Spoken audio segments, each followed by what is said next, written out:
sejam bem-vindos a mais um direto que eu organizo neste meu canal.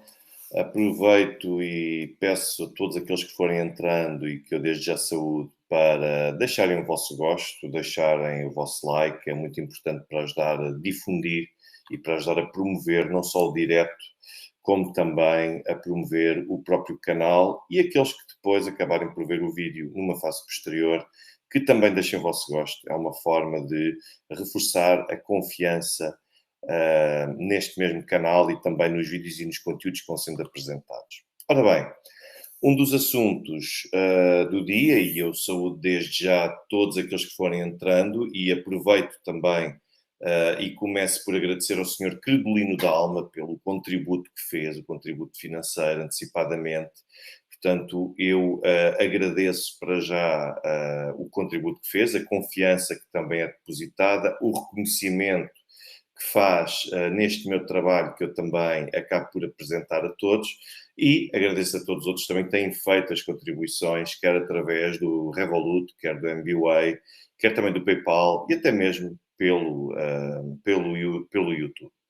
Uma vez mais também alerto que amanhã, pelas 13 horas, estarei a participar em direto com o professor Carlos Dias, onde vamos discutir a infiltração da extrema-direita na sociedade portuguesa. Portanto, espero que tenham interesse pelo tema. E, basicamente, vamos tentar aprofundar e chegar aqui a um conjunto de conclusões, juntamente com um doutorando da Universidade de Coimbra, que tem muito interesse também por estes temas. Vamos estar a discutir estas temáticas, que é uma temática onde eu partilharei alguns dos meus conhecimentos sobre estes aspectos. O Sr. Henrique Maia diz que o YouTube está a censurar todos os canais que falam as verdades sobre o conflito. Bom, eu desde já partilho convosco, para efeitos de WhatsApp e também de MBWay, quem quiser e tiver interesse, tem aqui esse meu contacto. Aconteça o que acontecer, acho que me podem sempre contar por aqui. Depois tem também o meu canal de Telegram, através do qual me podem naturalmente encontrar. E qualquer coisa, eu tenho sempre uma conta no Rumble, como plano B. Aconteça o que acontecer, espero que não aconteça nada, mas aconteça o que acontecer. 13 horas, pelas 13 horas, 1 da tarde, Sr. Emílio, exato, é bom sempre referir isso. Pelas 13, 13, 1 da tarde. Portanto, para qualquer eventualidade estarei sempre disponível, mas até porque aquilo que se avizinha a partir de agora não é propriamente uma boa noite também, Sr. Ricardo Canas, Sra. Susana Rodrigues, muito obrigado, Sr. Helder Maia, todos aqueles que estão, quer no Brasil, quer em Angola, quer em Moçambique, Cabo Verde, Luxemburgo também, que já vi aqui, Alemanha também costumo ver, Estados Unidos, Reino Unido, portanto é sempre uma plateia vasta e agradeço até o facto de continuar o canal a crescer, portanto, cada vez mais perto do objetivo dos 5 dígitos, do objetivo, no curto prazo, dos 5 dígitos, dos 10 mil, já vamos com 8.220 e qualquer coisa seguidores, que é um número excepcional para todos os efeitos. Senhora Olga, seja bem-vinda. E eu acho que, isto para vos dizer que eu acho que a censura tem uma certa tendência para aumentar nos próximos tempos, por uma razão muito simples. É que os acontecimentos no terreno continuam a ser cada vez mais catastróficos e cada vez mais críticos. E a situação também que nós vamos vivendo ameaça também para todos os efeitos que nós vamos vivendo na União Europeia, ameaça também para todos os efeitos ser algo que vai continuar a trazer cada vez mais dificuldades a todos nós, não só portugueses, mas europeus no seu todo. Ainda há dias a Alemanha oficialmente entrou em recessão. Todos vocês sabem, sempre ouvimos falar que quando a Alemanha espirra, os outros países, sobretudo aqueles com economias mais débeis, como é o caso de Portugal, acabam por sentir dificuldades significativas e não percebo porque é que desta vez será diferente. Portanto, resta só saber qual vai ser o momento, até porque a zona euro como um todo já começa naturalmente a dar sinais de fragilidade e a evidenciar várias vulnerabilidades E isso vai causar uma maior irritação, por utilizar um eufemismo, não só nas pessoas, no cidadão comum, mas também nas elites europeias, que continuam a sentir cada vez mais que avançaram por um caminho do qual dificilmente algum dia terão facilidade em sair, porque pelo menos sair de forma airosa e com o menor dano possível. Portanto, já estamos tão mergulhados, nós, União Europeia, nós, países da NATO, já estamos tão mergulhados nesta questão da Ucrânia que sair daqui neste momento, qualquer hipótese possível, vai soar a derrota. E se há coisa que os políticos não gostam é de assumir que perdem, porque isso coloca-os numa posição de fragilidade tal que pode fazer com que, em muitos casos, desapareçam completamente da vida política e caiam mesmo até em desgraça ou em tragédia. Portanto, isto não é fácil, mas ainda assim, eu acho que Portugal pode e deve ter a iniciativa de chamar a atenção e de ser aquele pequeno que dá um murro na mesa, porque qualquer chamada de atenção feita, por exemplo, pela Hungria, é sempre dito que tem motivação política, mas Portugal não. Portugal até agora tem tido um apoio incondicional à questão da Ucrânia.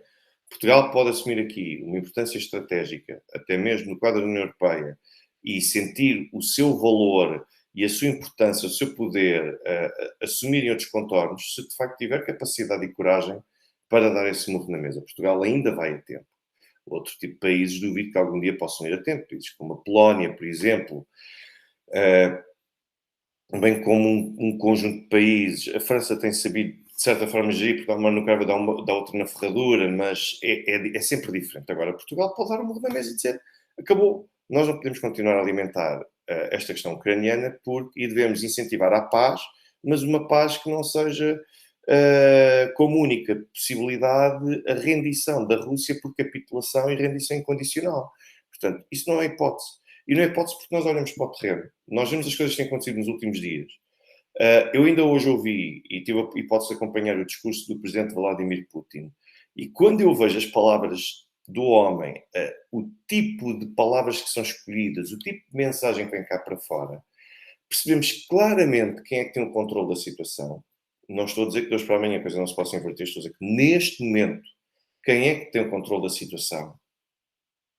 Quem é que pauta o ritmo a que as coisas progridem no terreno? E basicamente é a Rússia. E eu, quando ouço hoje o presidente Vladimir Putin a dizer ainda temos de ter calma porque ainda estamos longe dos objetivos, ainda vai demorar até os conseguirmos alcançar.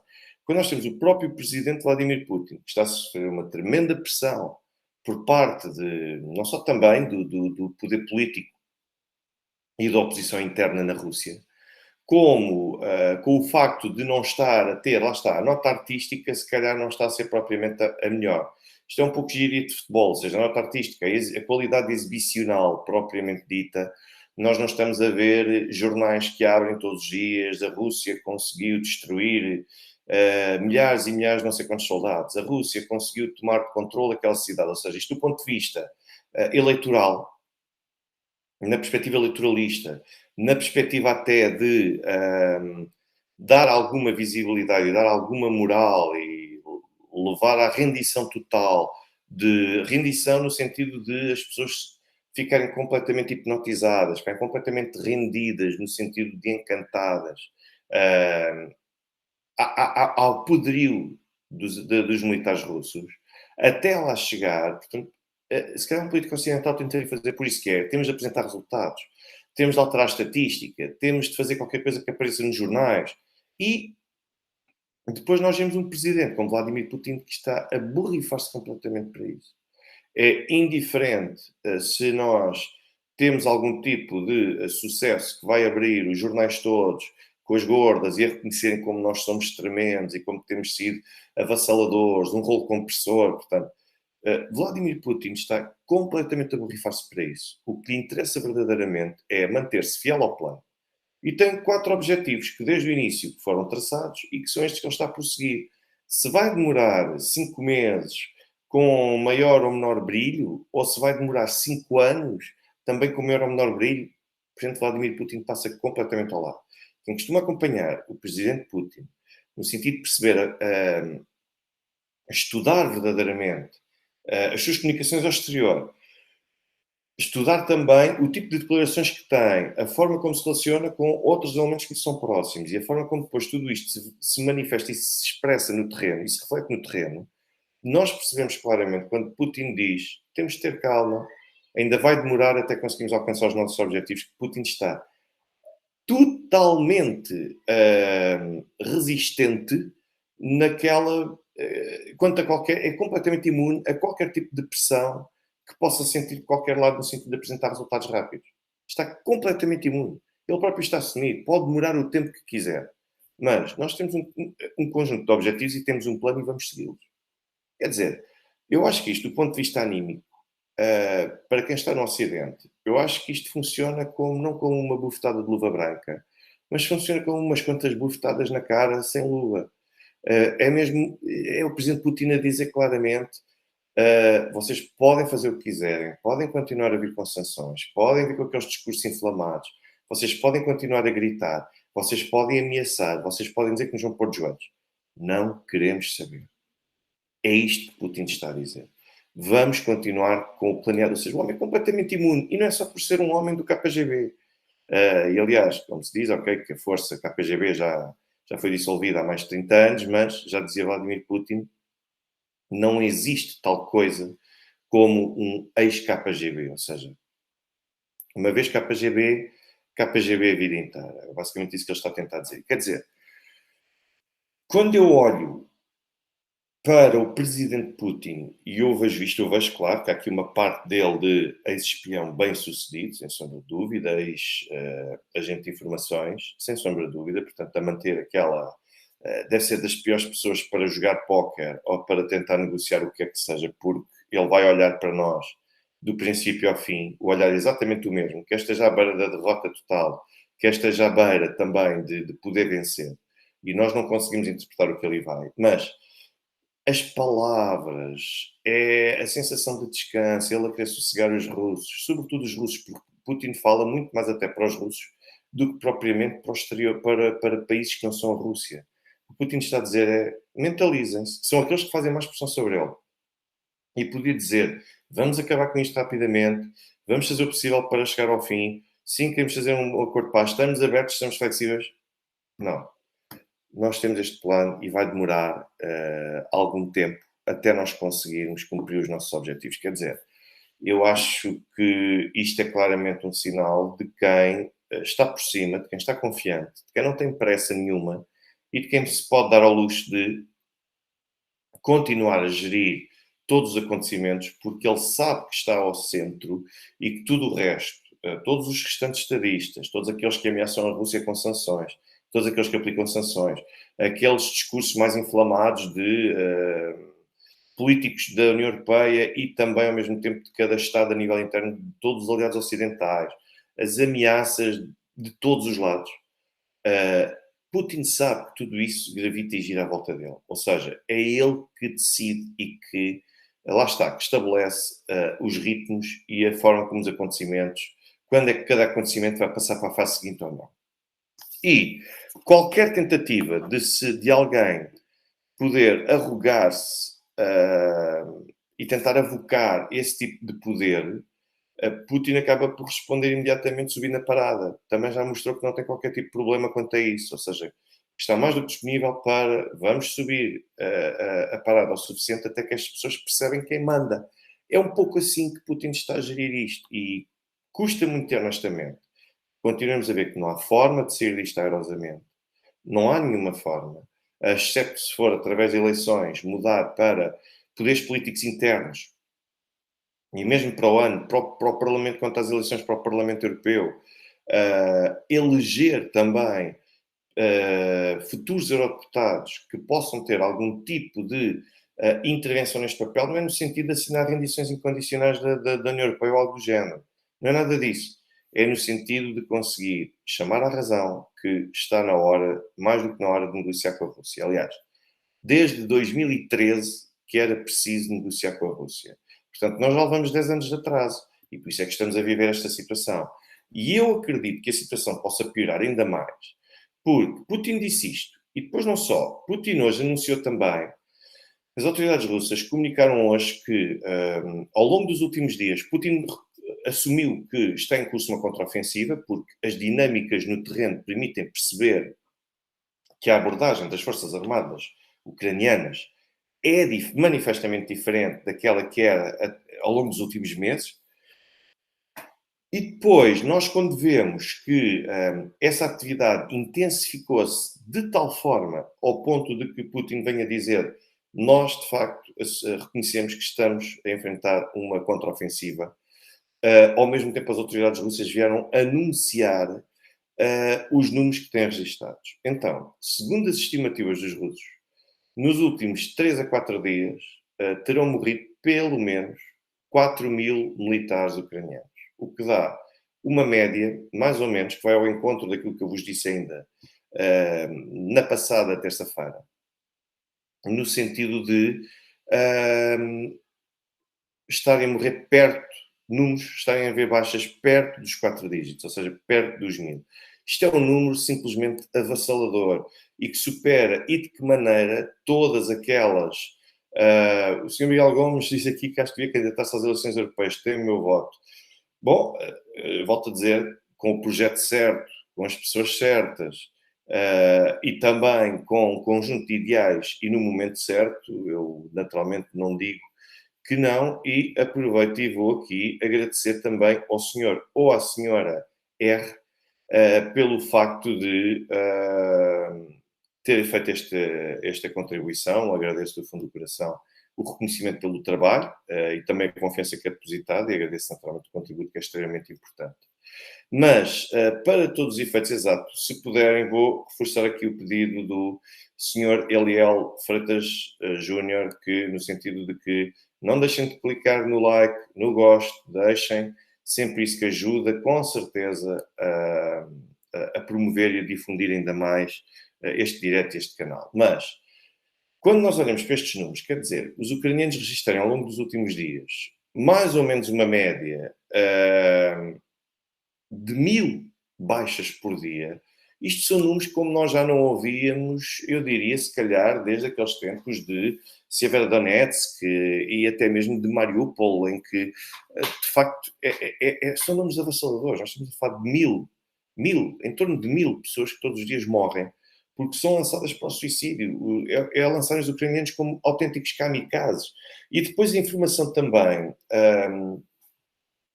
que eu tenho e que eu consegui recolher ao longo do dia de hoje, é que o facto de os ucranianos estarem a perder 4.000 pessoas, se continuarem neste ritmo e nesta tentativa desesperada de mostrarem aquilo que vão, e que é basicamente para a morte, quer dizer, nem há hipótese de negociar o que quer que seja com o Kremlin no futuro, porque eu não consigo perceber como é que a Ucrânia vai ter capacidade de reivindicar o que quer que seja, e não é só a Ucrânia. Quando eu digo a Ucrânia, digo a NATO através da Ucrânia. A Rússia, eu volto a insistir nesta ideia que eu digo praticamente desde o início desta intervenção militar especial, desta operação militar especial, sobretudo quando as coisas começaram, quando Rússia e Ucrânia começaram mais ou menos a encaixar-se. Finalmente, primeiro tivemos aquelas fases de muita pressão, muita tensão de um lado e do outro. Os russos recuam, os ucranianos recuam, perdem território e depois a NATO começa a definir finalmente o que é que vai dar e qual é que é o sentido do seu contributo. E quando as coisas começam a estabilizar-se um pouco, basicamente encaixam-se todos uns nos outros. E desde que as coisas se encaixam todas umas nas outras, eu sempre referi e tenho referido que a estratégia de atrito é aquela que favorece muito mais os russos. Os russos podem estar na expectativa.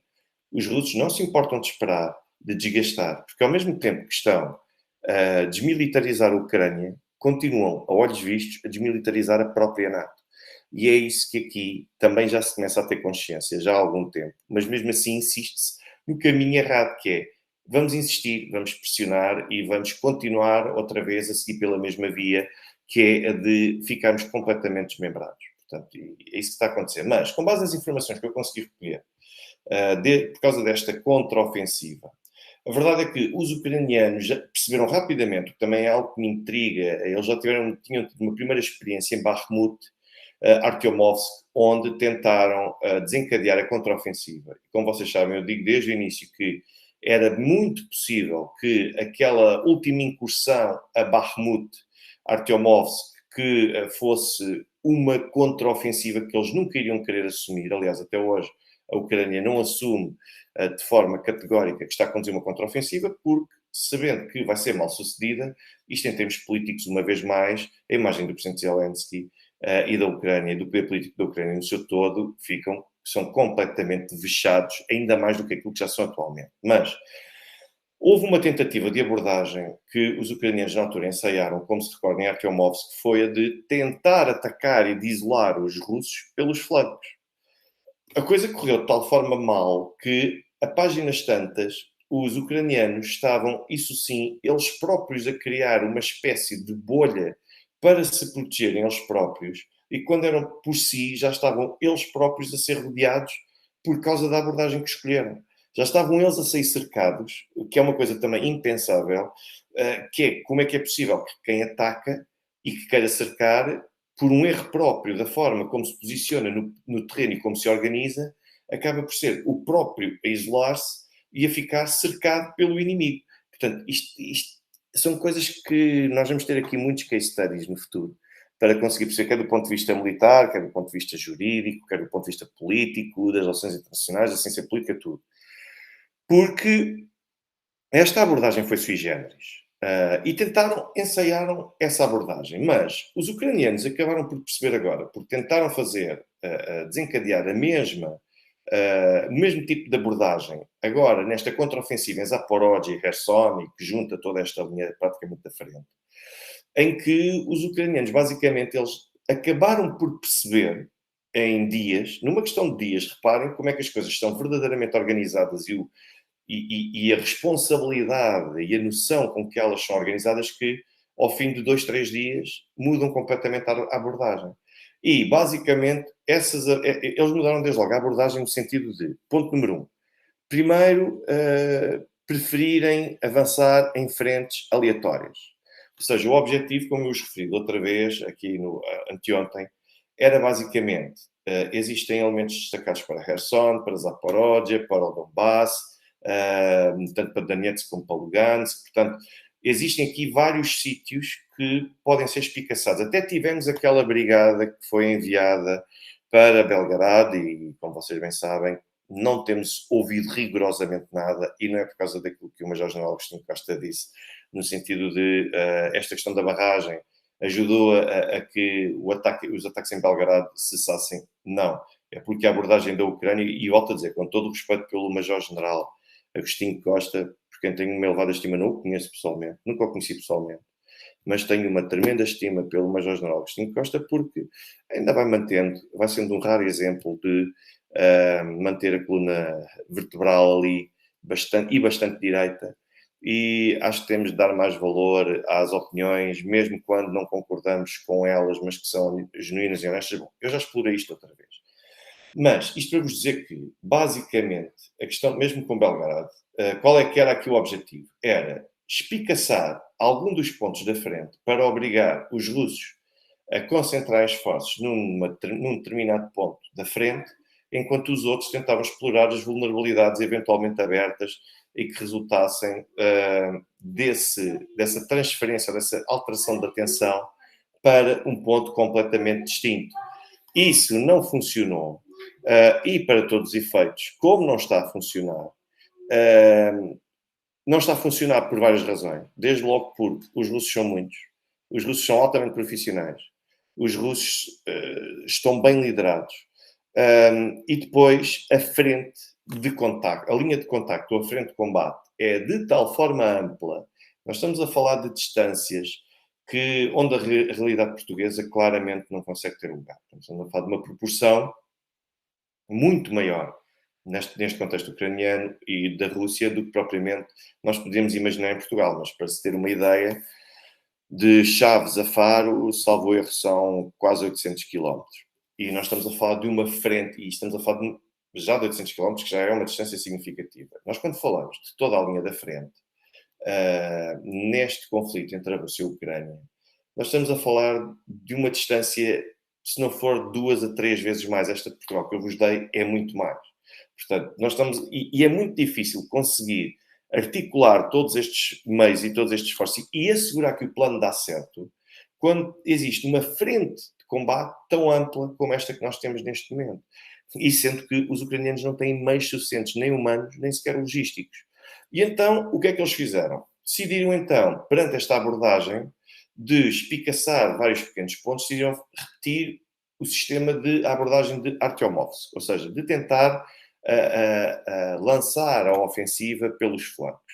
E basicamente, adivinhem qual é que era o local privilegiado. Um deles era Nova Kakhovka, claro, onde aconteceu esta situação com a barragem, e depois Velikaya Novoselka, que fica praticamente do outro lado e mais ou menos ali entre Zaporozhye e Donetsk, que fica mais ou menos por ali. E, basicamente, o objetivo também que era de conseguir criar ali, como eu vos disse outra vez, fazer 1 a 2 cortes na província de Zaporozhye ou então junto a Kherson para conseguir criar vários polos de concentrações militares dos russos em pontos distintos e dificultando o abastecimento de cada um desses pontos. O objetivo era esse.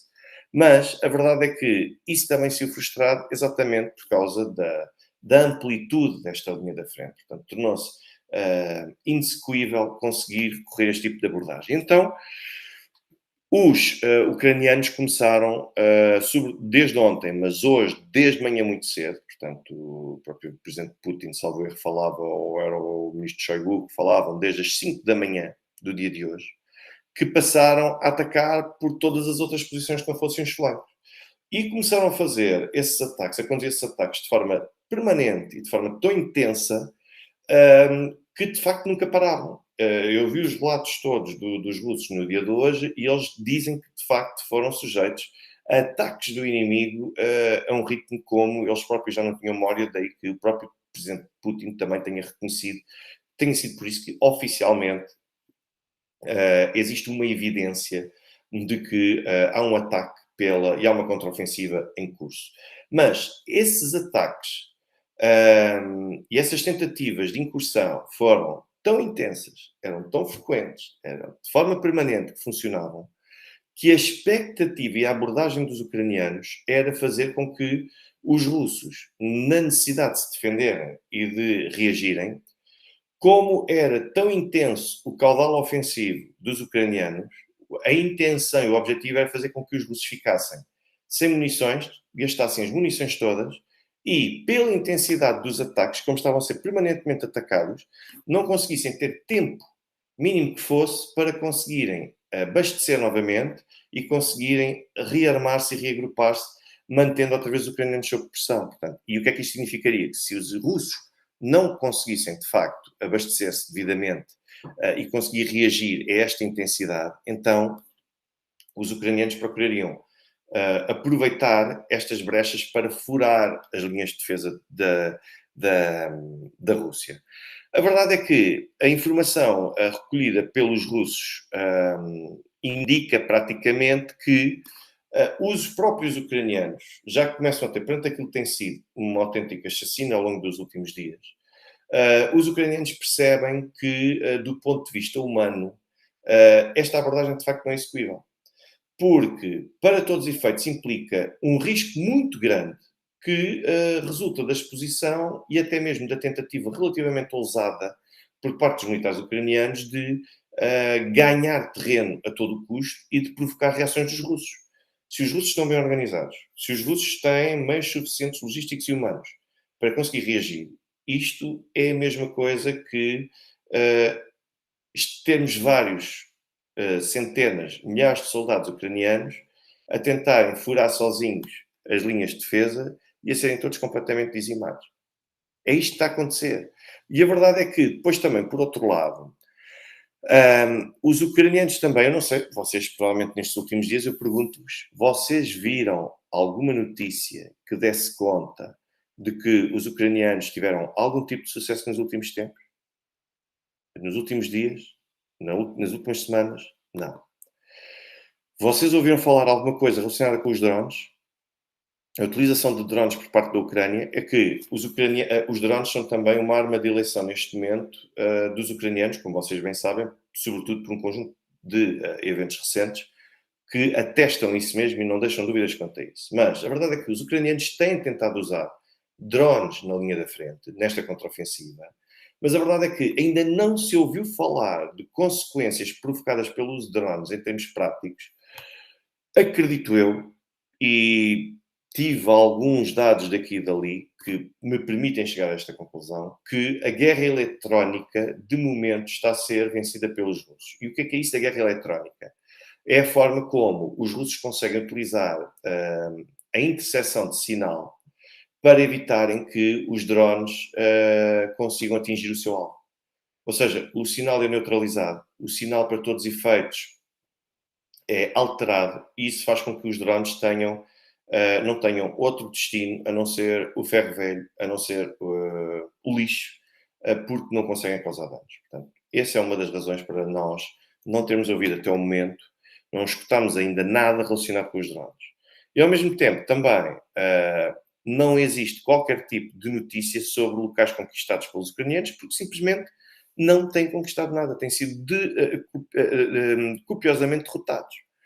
E como se tudo isto ainda não bastasse, a verdade é que os militares ucranianos têm se acumulado significativamente junto ao reservatório de Kakhovka, o que, pelo menos isto é noticiado, tem sido noticiado assim pelos russos, e as movimentações do terreno permitirão perceber isso, o que, para todos os efeitos, contraria aquela perspectiva de quem continua a insistir na ideia de que a destruição da barragem de Kakhovka só protege e só favorece os russos. São os ucranianos que estão a conseguir deslocar-se para aquela zona, são os ucranianos que conseguem quartelar-se naquela zona e são os ucranianos que conseguem, para todos os efeitos, utilizar aquela zona, aquele território, para conseguirem, a partir dali, organizar-se e tentarem pressionar ainda mais os russos. Portanto, foi ao encontro daquilo que eu já vos tinha avançado na passada terça-feira. Portanto, isto é tudo para vocês terem noção e perceberem o que é que efetivamente está a acontecer aqui no terreno e depois, com esta concentração junto ao reservatório Kakhovka, basicamente percebeu-se também que os ucranianos aquilo que pretendem é dividir a disposição dos russos no terreno em três, só na frente de Zaporizhia. O objetivo é, uma vez mais, impedir o apoio e o abastecimento, portanto, aquela cadeia que funciona, que permite pôr a máquina a funcionar. O objetivo é cortar essas ligações para conseguir isolá-los e para obrigá-los a não ter outra hipótese a não ser retirar, sob pena de morrerem. E depois também, por outro lado, algo que se tem notado nestes últimos dias diz respeito à forma como os russos estão a provocar muito mais baixas de equipamento e de homens do que propriamente vermos aquele cenário de destruição total que nós víamos. Há pouco ouvi um analista russo que estava a falar nas crateras lunares, ou seja, deixámos de ver tantas crateras lunares, realmente parecia quase que as coisas eram disparadas à toa e para todos os lados, e depois algum há de acertar no alvo. E, entretanto, à volta ficava tudo completamente destruído. E a verdade é que esses cenários nos últimos dias diminuíram significativamente, o que parece atestar que a eficácia dos ataques russos também tem aumentado ao longo dos últimos dias, o que favorece, lá está, é mais um fator que acaba por jogar a favor da Rússia. E depois existe ainda um outro aspecto também digno de realce, é que os russos passaram a ter agora, não consegui perceber qual foi a lógica, eu vi apenas que os russos reivindicaram que têm agora acessos mais detalhados, de uma elevadíssima qualidade, sobre tudo aquilo que se passa no terreno. Portanto, alegadamente, os russos tinham capacidade, através de satélite, para monitorizar o que se passava no terreno, mas não com o grau de detalhe e de qualidade que passaram a ter desde os últimos dias. Portanto, isto permite perceber e atacar com maior precisão os alvos e perceber efetivamente o que é que interessa, o que é primordial, o que é secundário ou acessório. E depois, para todos os efeitos, nós tivemos o ministro Shoigu também, que hoje veio dizer que só nas 2 horas da primeira batalha do dia de hoje, os russos destruíram 30 tanques, 10 veículos de combate de infantaria. E isto estamos a falar de um balanço feito apenas por 2 horas de combates e logo ao início da manhã. Tenho visto algumas imagens, continuo a ver imagens. Volto a dizer, é difícil comprometer-me com alguma delas, enquanto não conseguir passar a pente fino a autenticidade daquelas imagens, portanto, não os vou comentar, mas algumas delas parecem ir ao encontro disto que eu aqui vos estou a dizer. E depois tivemos também mais um elemento que joga a vários níveis a favor da agenda russa, sobretudo também em termos anímicos, e que deixa, de facto, os ucranianos numa posição sem saberem bem o que é que vai ser o futuro deles. É um futuro muito incerto. E não é por isso que deixa de ser um futuro sombrio. É um futuro até bastante sombrio. Porque aquela que é considerada a brigada que se chama de elite das elites, portanto, nós temos as brigadas de elite e depois temos a elite das elites dos ucranianos, que é a 47ª Brigada. Eles tiveram uma tentativa mal sucedida de ataque contra os russos. E depois vamos fazer o balanço. Nesta brigada lutam, para vocês perceberem, lutam apenas voluntários. E mesmo quando na altura ainda era um regimento e não era uma brigada propriamente dita, nós tínhamos na altura o registro de que no recrutamento para integrar esta brigada de elite das elites, já na altura eram de 3 pessoas, 3 militares ou 3 voluntários por cada vaga disponível que havia. Portanto, era muito disputada, era muito querida e só passavam, de facto, aqueles que eram os melhores dos melhores, a nata da própria nata. E, aliás, para vocês terem noção, esta 47ª Brigada foi, de facto, aquela que recebeu, em primeiro lugar, equipamento estrangeiro. E mesmo o sargento-chefe desta brigada é, para todos os efeitos, o melhor da Ucrânia. E o que é que aconteceu? Basicamente, tentaram atacar as posições russas e correu mal. Portanto, perderam. Os que sobraram foram obrigados a recuar. E estamos a falar de uma brigada que é suposto, lá está, ser a elite das elites. Foi uma brigada que passou por... enfrentou um treino de combate bastante intensivo, não só na Ucrânia, mas também na Europa. Portanto, foi liderado para todos os efeitos e foi até supervisionado, acompanhado por especialistas militares ocidentais. E, portanto, que ainda hoje também são especialistas ocidentais que participam também diretamente na preparação das ações que vão ter lugar no terreno e das diligências que se esperam ter. E, para se ter noção também, esta unidade é 100% composta por pessoal, armas e equipamentos militares. E está armada com tanques M55, com veículos de combate de infantaria Bradley e também com veículos blindados Pantera T6. Portanto, e depois tem ainda a auxiliar todos os esforços que são feitos para esta brigada, tem ainda também os meios de informações, os de intelligence. Portanto, e mesmo assim, apesar de tudo isto ter acontecido, ainda assim, esta elite das elites não conseguiu cumprir a missão. Perdeu. Foi derrotada. Portanto, ou seja, quando nós olhamos para isto, quer dizer, isto do ponto de vista anímico, é de deitar abaixo completamente os ucranianos. E, em contrapartida, para os russos hoje fartaram-se de falar nisto, porque isto é visto como um ato heroico, é visto como os russos realmente nós temos um exército que é brutal, que é fantástico, que arrasa em toda a linha, o nosso exército é bom, temos de confiar nos nossos homens, ou seja, isto coloca a questão anímica, que muitas vezes é extremamente importante para conseguir fazer com que alguém seja totalmente dedicado, em níveis bastante impressionantes, tanto para um lado como para o outro.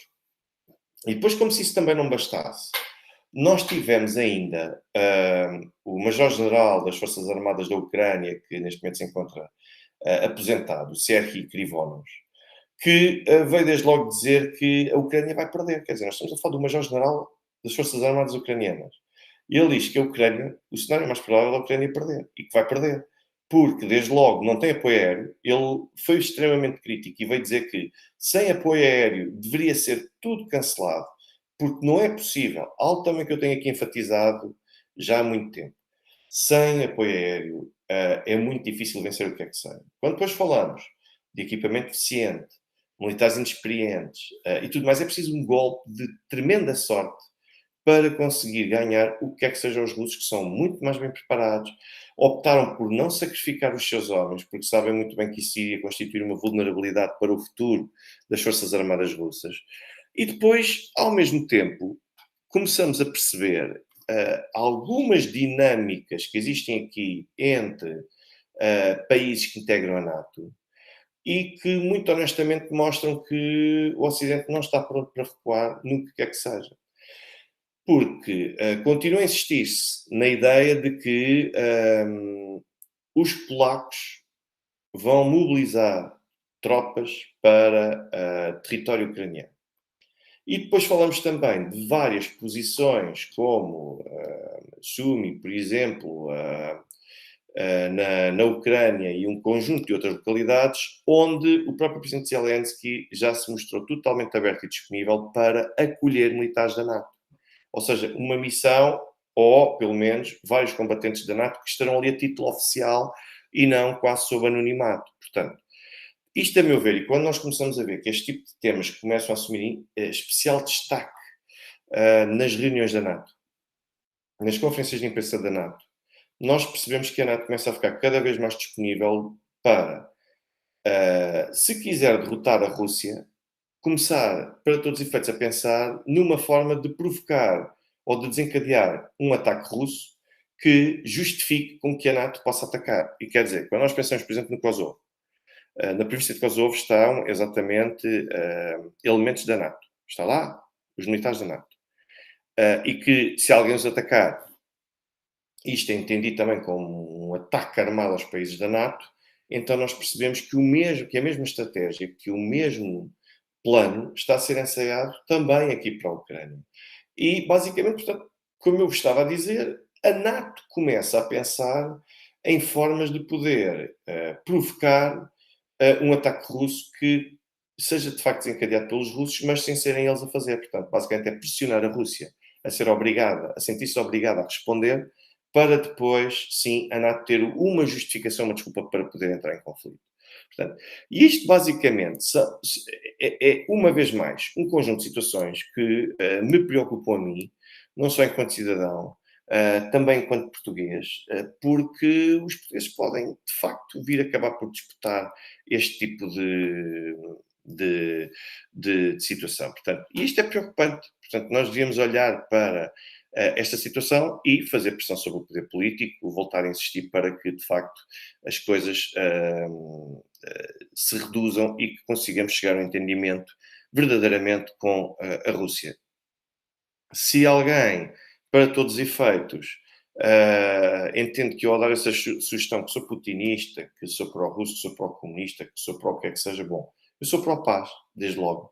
E a pró-paz significa que tínhamos de agir e de atuar as coisas com tremendo bom senso.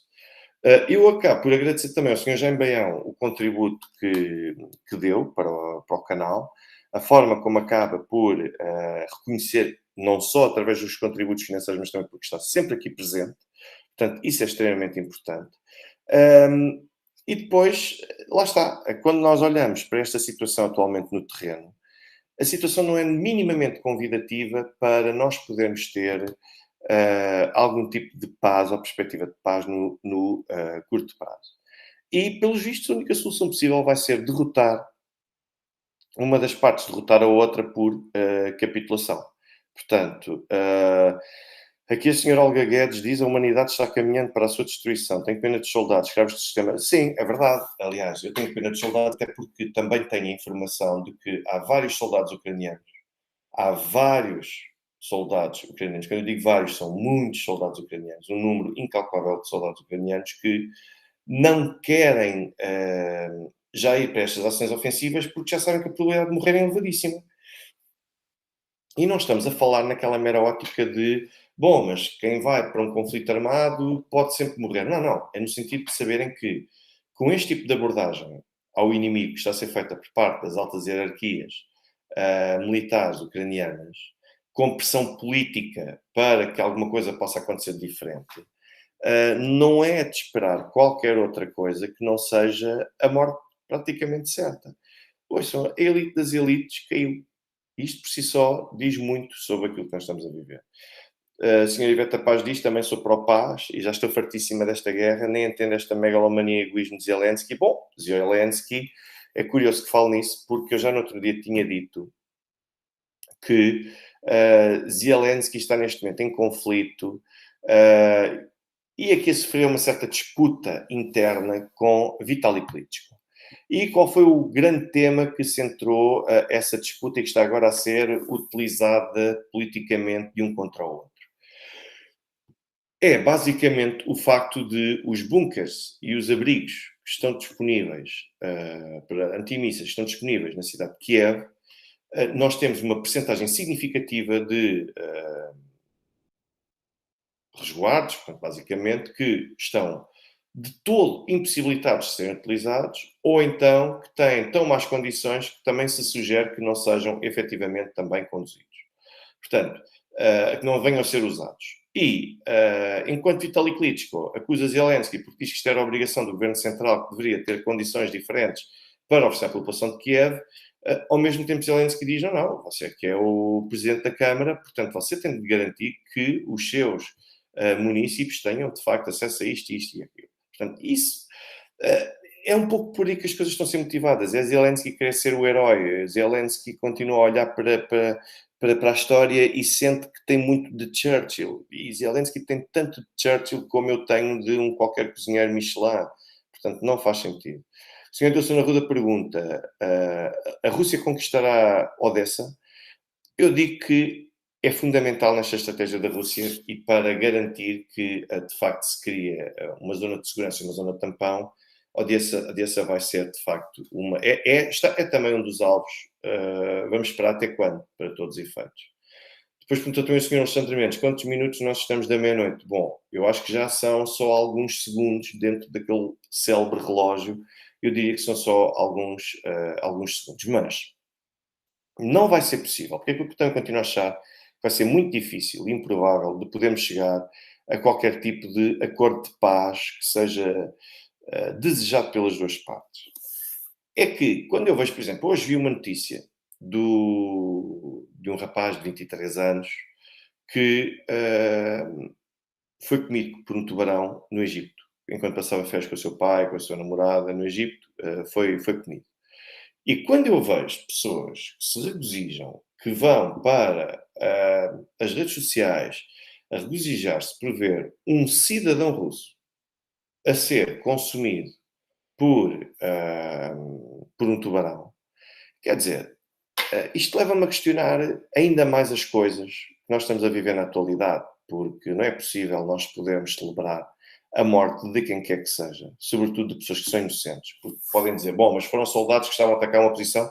Não.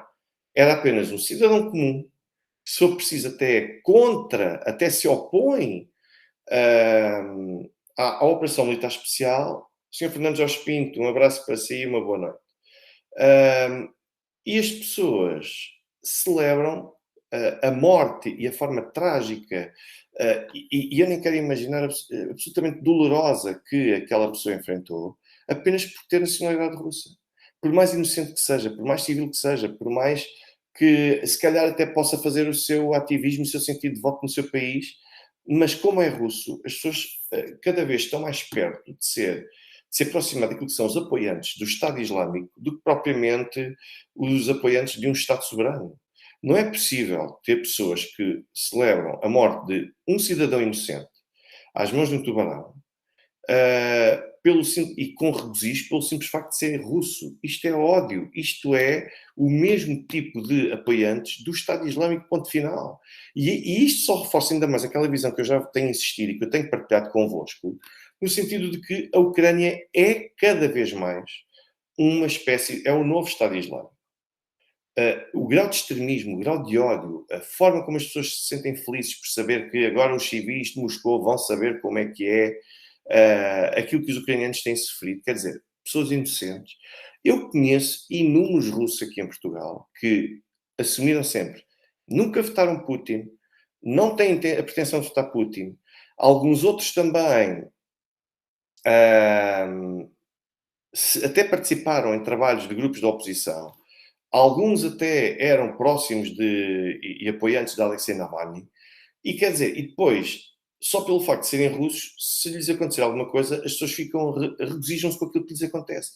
Ouçam, está na altura de finalmente termos de reagir a este tipo de crimes, de atos de ódio, porque são atos de ódio, no sentido claro do termo, não oferece margem para dúvidas, e é assim que se arregimentam pessoas a odiar e a reagir de uma forma absolutamente extremista ou radical. O Sr. José Saraiva pergunta-me, porquê é que eu não falo da influência do sionismo internacional nesta guerra? Bom, desde logo porque o sionismo, diretamente neste conflito, é mais difícil, é mais complexo de estabelecer e de definir um grau de importância que faça perceber que efetivamente é decisivo neste aspecto. Mas existem interferências e participações indiretas por parte do sionismo. E atenção, as pessoas às vezes confundem sionismo com semitismo, e uma coisa é ter alguma coisa contra os judeus, outra coisa diferente é ter alguma coisa contra a forma como o Estado de Israel surgiu e como se tem vindo a afirmar, sobretudo desde 1967. Tudo isso tem de ser naturalmente, é mais por aí, basicamente, que o sionismo acaba por estar presente. Eu hei de trazer aqui a doutrina Sharon, por exemplo, que acaba por fazer escola e acaba por justificar como é que os israelitas controlam um conjunto de Estados através dos seus parlamentos e como é que conseguem estar sempre protegidos e secundados pelas pessoas e pelos representantes desses mesmos países. Portanto, vou trazer isso no futuro, isso prometo, também já é outro ponto que eu tenho aqui pendente para explorar, tal como um conjunto de muitos outros. Mas, para todos os efeitos, aquilo que nós temos aqui é, de facto, a intervenção direta por parte dos Estados Unidos. Isso é, claro, absolutamente inegável. E eu não vejo como é que as coisas podem inverter-se. A menos que seja por algum tipo de erro que os russos venham a cometer. Mas o presidente Putin está perfeitamente tranquilo, como vocês viram. E está de tal forma tranquilo que está disposto a poder continuar outra vez na beligerância durante o tempo que for necessário para concluir de forma bem sucedida essa operação militar. Portanto, a partir daqui, cada um que tire as conclusões que puder. Ora bem, eu por hoje ficaria por aqui, porque eu quis de facto explorar esta questão da contraofensiva da Ucrânia. Prometo trazer com muito mais regularidade o ponto de situação relativamente ao progresso e aos avanços no terreno. Indico sempre naturalmente a minha fonte. Vocês viram que em muitos casos eu disse, são os russos que estão a dizer isto. Que é para saberem, naturalmente, que temos de ponderar as coisas que estiverem aqui em jogo, como é exatamente todo este conjunto de aspectos que eu já vim aqui a explorar convosco. Mas vamos ver como é que nos próximos dias as coisas vão correr. Porque a perder, em média, 1000 homens por dia vai ser extremamente complicado. Depois o Sr. Jorge Pereira pergunta-me também o que se está a passar com os internacionais que estão a fugir de Portugal por causa do governo que temos. Não sei a que internacionais é que se refere. Estão a fugir de Portugal por causa do governo que temos. Está a referir-se a quem? Aos refugiados? Está a referir-se aos migrantes? Não consigo efetivamente perceber, mas se puder explicar, eu agradeço. E até lá, nós continuamos a assistir à desmilitarização da Ucrânia, à desmilitarização da própria NATO, e eu, enquanto ocidental e em como cidadão de um país que é aliado da NATO, não me sinto confortável por saber que a aliança à qual o meu país pertence e da qual o meu país depende de uma forma significativa, que essa mesma aliança continua a ficar cada vez mais fragilizada e sem armamento suficiente para conseguir reagir à altura conforme as coisas efetivamente se deveriam verificar. Ora bem, o Sr. Vasco Esteves, da Cidadania, Toja, e eu vou continuar a trazer um conjunto de outros temas. Eu agradeço uma vez mais a todos aqueles que fizeram o seu contributo financeiro através do MBWay, YouTube, Revolut, PayPal. Peço também a todos, agradeço a todos aqueles que deixaram o vosso like, quer durante os diretos, quer depois que deixam o like numa fase posterior, quando vêem os diretos, mas já em formato de vídeo. Lembrem-se que eu vou deixar sempre os capítulos para vocês poderem escolher qual é o tema que mais vos interessa e, naturalmente, as legendas também regressarão brevemente. Deixo ainda um agradecimento sincero a todos aqueles que partilham o canal, que partilham também estes vídeos e estes diretos, e a todos aqueles que vão deixando observações aqui no chat e também questões, ou até mesmo, acabam por ter intervenções, muitas delas interessantíssimas. Eu agradeço o vosso empenho e, naturalmente, o reconhecimento que fazem do trabalho que eu aqui presto. A senhora Olga Guedes diz ainda: a Ucrânia vai ficar tentando mil estratégias diferentes na esperança de que uma delas resulte em ganho. Sim, portanto, basicamente aquilo que soa é que nós estamos neste momento com milhares de militares ucranianos que basicamente são cobaias e que são instrumentalizadas num autêntico tubo de ensaio, que é aquele em que as suas chefias militares os estão a colocar. Porque primeiro vamos tentar uma abordagem. Bom, 2 dias depois não, esqueçam. Vamos tentar uma outra abordagem. 2 dias depois também não serve, esqueçam. Vamos tentar uma outra. Ou seja, e andam aqui de experiência em experiência, sempre a tentar ver se conseguem esticar alguma coisa ou obter algum tipo de resultado ou dividendo, e depois na prática a verdade é que acabam por não ter. Bom, e com isto eu agradeço imenso o vosso apoio, o vosso reconhecimento, a forma como têm ajudado este canal a crescer. Nota-se que as análises são bastante valorizadas e eu aqui estarei para vos trazer muito mais notícias e muito mais análise por parte de tudo aquilo que está a acontecer na zona da frente e na zona de contacto e também mesmo na Rússia. Portanto, desejo a todos uma muito boa noite, faço votos de um excelente fim de semana.